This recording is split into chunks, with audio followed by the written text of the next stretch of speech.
Ho ho, and welcome back for my weekend reading. It is frigid cold. As you can tell, I'm trying to keep warm with my holiday sweater and my hat, socks and slippers, and my toes are still freezing, but we're getting through it. We're supposed to have some more snow tomorrow, just in time for the holiday. We will see, hopefully not too significant amount. We did skate by. They were telling us nearly a foot, and we actually only got about an inch when the frigid cold swept in on Thursday. So it is still very, very chilly. That has meant good times for reading, not so good times for getting anything else done because you just kind of want to be under the electric blanket. And it has been a very slow and quiet week, so that has been good. And we're leading into a long weekend, so hopefully I will get very much more reading done this weekend. So the first thing that I finished this week was The Rake Mistake by Ridley. These are very plain, nothing really special about the cover here, because this is a self-published sub-series of novellas or novelettes that are tangentially connected to one of the books that I read recently, the Wild Winchesters series. So this is part of that series, but this sub-series is the Heist Club series within that. So this does tie to the romance. Those are historical Regency romance novels, the Wild Winchesters are. But this is not focused on the romance. So this is kind of an aside where these women from this blue stocking reading group get together and something has gone horribly wrong, basically, as it's the Rake Mistake. One of them is facing ruination because she went out in the garden with a well-known rake. Didn't do anything wrong, really, though she maybe was interested. But she lost her hairpin, or potentially he stole it from her.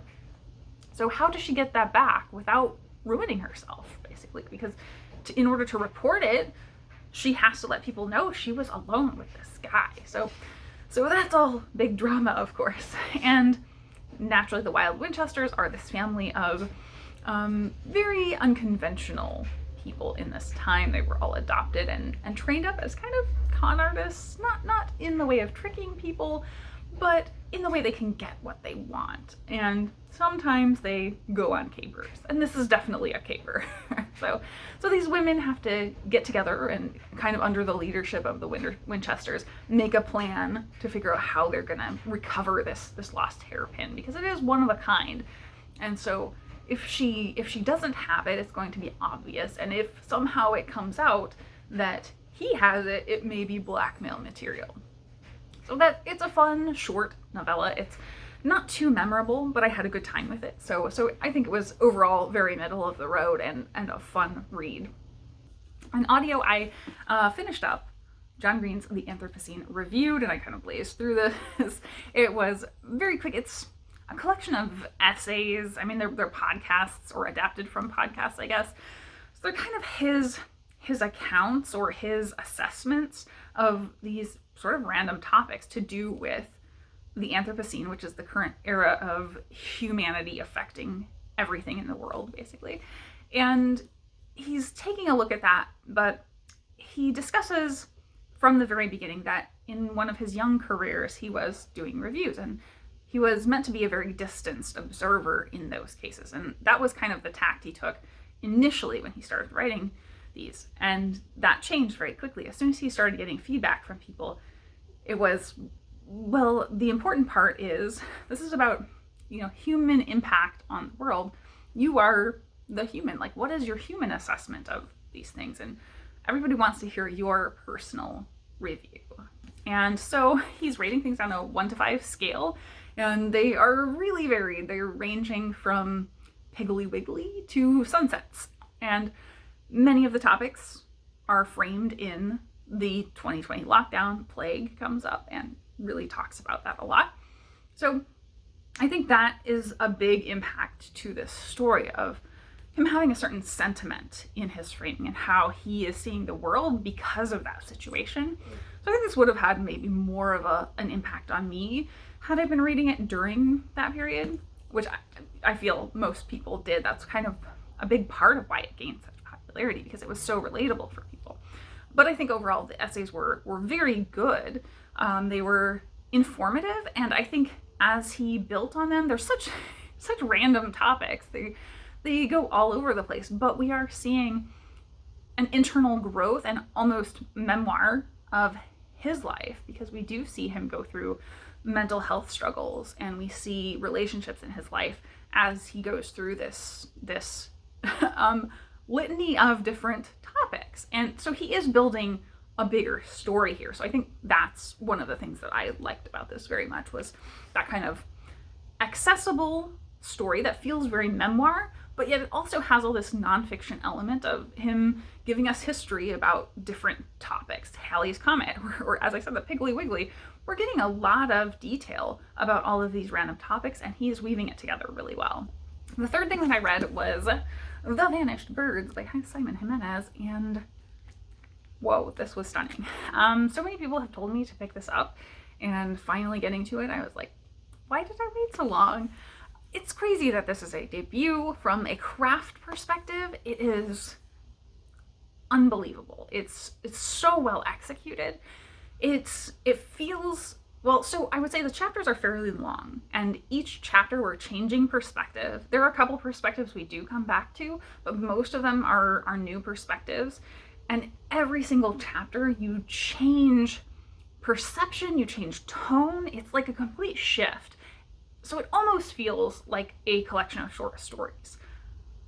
Even the first chapter does stand on its own as a short story. It would be a great short story by itself. But it's still a linear narrative for the most part. I mean, there are certain pieces where we're getting a character backstory or something, and we jump back a little bit. But overall, it's a linear narrative that this is telling you, and yet it's taking that complete shift every single time. It's really incredible.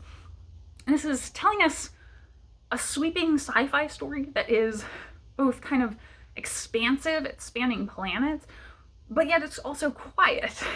It's quiet, intimate, and very much about found family, about connectedness and art. There is, I want to do a whole individual book review for this, so I don't want to go too much into plot. But broadly, we're following a woman who's captain of this transport ship, who she is traveling through pocket space back and forth between a harvester planet of kind of like an agrarian society, I guess, and space stations where they obviously need supplies from these harvester planets. So she's traveling through pocket space over a period of a few months, but on either end, 15 years will have passed. So the whole first chapter is just her showing up at this planet from the perspective of someone who lives on that planet every 15 years over the course of this man's life. And like, that's so incredibly well executed. It's stunning. But at the end of his life, in one of her later arrivals, shortly before she has come, a boy has crash landed on the planet who doesn't speak and clearly has been through some immense trauma. And their perception is kind of like they don't really interact with people who are from off the world, and they're very different. And so they don't know what to do with this boy, but the people from off world who come visit them might. So this boy winds up going with this spaceship crew and forming a really intense bond with this captain. So after that, this is the journey of her bonding with him, her taking him back to the planet, the space station, and winding up interconnected with this boy, and being set on a trajectory together for years in the future, based on what the outcome is when they arrive at the space station. So that's what most of it is this quiet novel of kicking around different planets. Is really what it is. So I just loved everything about this. Like the execution is unbelievable. I can't remember I said it, but this is a debut. Like how in the world he wrote this as a debut is amazing. And he has a second book out now that I'm going to be getting to very soon, because I absolutely love this. It's so good. It also really reminded me a lot of Ursula K. Le Guin, like some major thematic similarities in terms of like social commentary. So I definitely want to pick apart that a little more and think about it more and talk through it, because this was absolutely stunning. Loved it, loved it, loved it. Then as far as my stack that I'm in progress on, it's a lot. It's a lot, as always. I hopefully, when you're seeing this, am puzzling and listening to the Three Musketeers on the LibriVox audio, and we're making good progress. I haven't really dedicated as much time as I have planned to up till now, but this weekend in my quiet at home time, as I said, I'm planning to spend a lot of time puzzling. And my supposed romance read, Hot and Badgered, I don't think this is actually romance. I'm not far enough in to say for sure, but it seems much more like it's just urban fantasy than romance.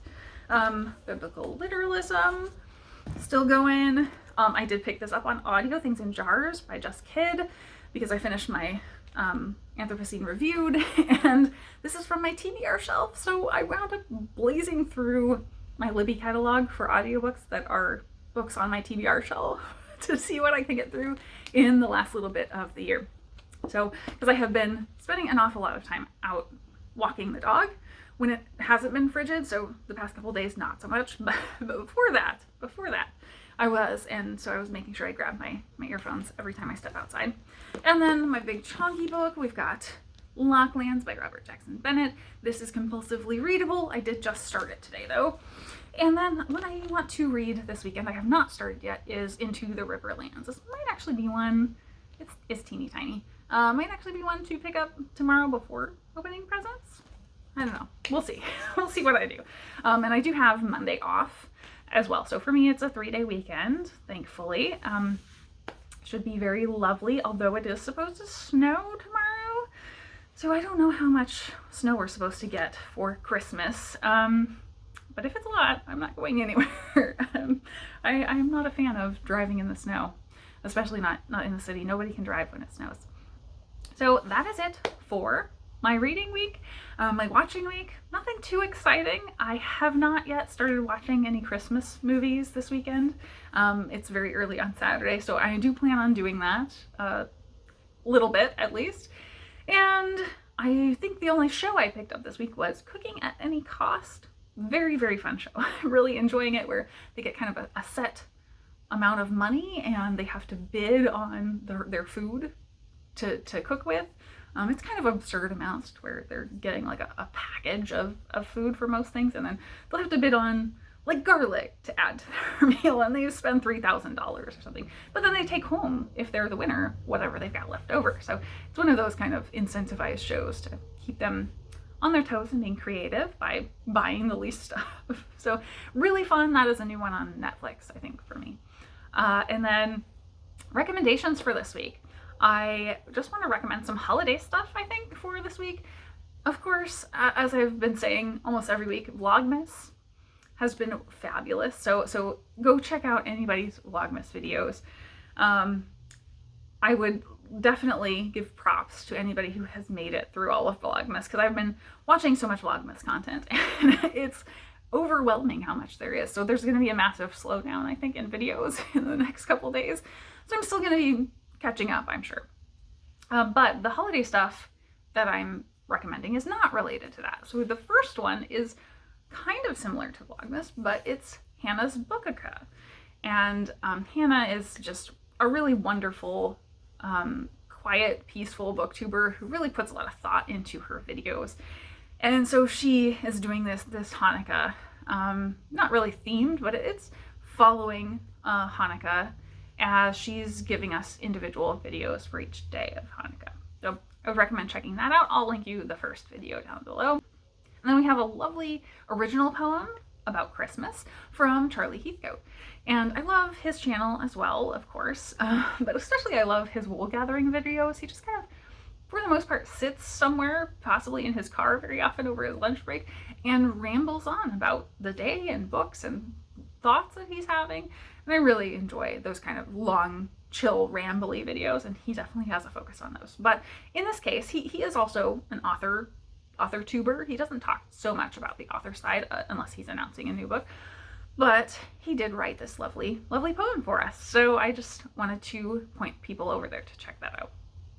So I think that is it for me today. Not too much in terms of my week, as I said, other than the frigid cold. So I will share my little clips of getting the snow and seeing some lights. It was too cold to make it out to the zoo, sadly, but maybe next week. We'll hope that they are able to open next week and it's not too cold or too snowy, and I can go see the zoo lights, because that would be really fun. So that is it for me. Thank you so much for watching, and have a happy holiday.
Asked Monsieur de Treville, glancing round to see if they were surely alone, and then fixing his questioning look upon D'Artagnan.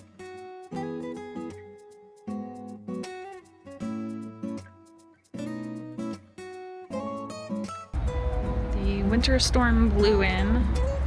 It's coming down, though you can't really see it. It's very misty flurries right now, but we are dropping about 20 degrees today, and it's supposed to continue getting snow all day. I don't think we're going to get very much accumulation, more than a couple inches though. Still coming down pretty steady. Very, very cold out there. Still coming down. Cinnamon does not appreciate it. Huh, yeah, you gotta shake that off when it gets on you, huh?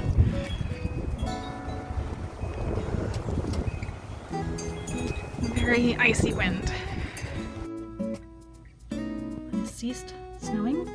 Everything looks very nice outside. And there's not a foot of snow out there, thankfully. Rue is begging to go out, but it is too cold for me to take him out there. So we'll bring him some snow, huh? You really want to see what that white stuff is? Yeah, you're yelling about it, I know. What? What are you yelling about? What is that? Yeah, that is all of the outside you get. No, you can't go out there. It's very cold. It's real cold.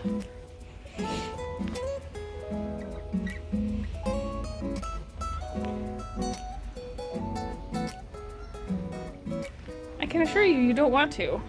It's real cold, buddy. He yelled at me until I took him out, so I don't think this will last very long. It's not very fun, is it? It's pretty chilly.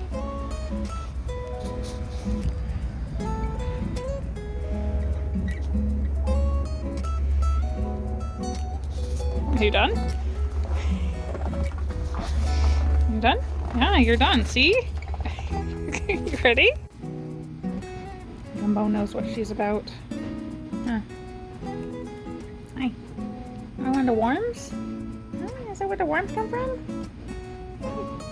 Rue. Are you wrapping paper? Did I leave this out too long and now it's your home? Rue, hey.